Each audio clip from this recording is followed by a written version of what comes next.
ให้เราเห็นด้วยผมดูตัวผมเองกับแต่คนเดิมนะครับ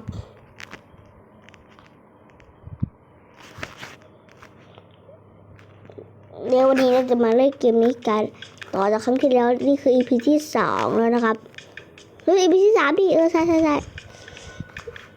ถ้าผู้ชมจำได้ EP ที่2ก็หาข้าวของเล่นนี่แหละตายไปยังเก็บกดโค่นเลย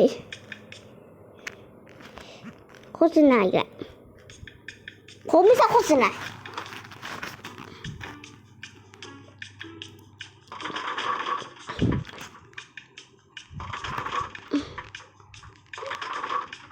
โอ้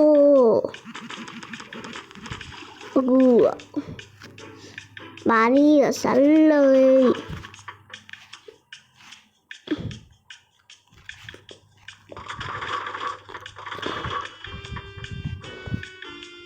แถมผมจะให้มันโดนกินไปดีครึ่งรอบด้วยเย็บ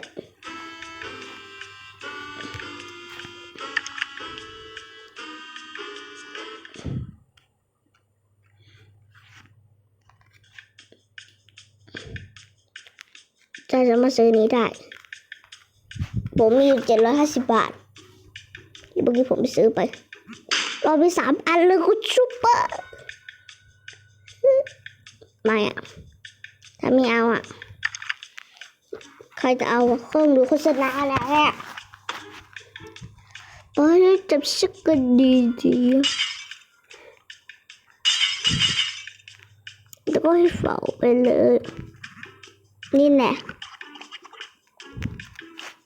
เยี่ยมมาก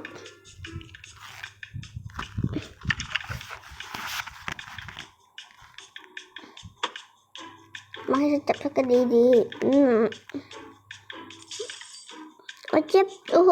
จะดูดาวเดี๋ยวผีจูออนวิ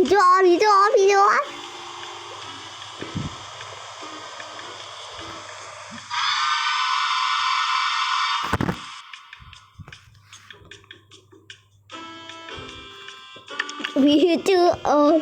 คำเตือนกี่พาทีมีการโดนผีจูออนนะครับ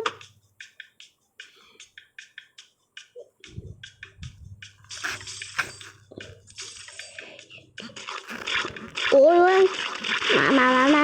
กินจับตัวตายิ้มฉันสำหรับวันนี้นะครับการจบเพียงแค่นี้นะครับเดี๋ยวเพิ่งเอาฉากที่สุดท้ายกันนะเพิ่งมาให้จับว้าวฮ่าพี่บ่าวส้ม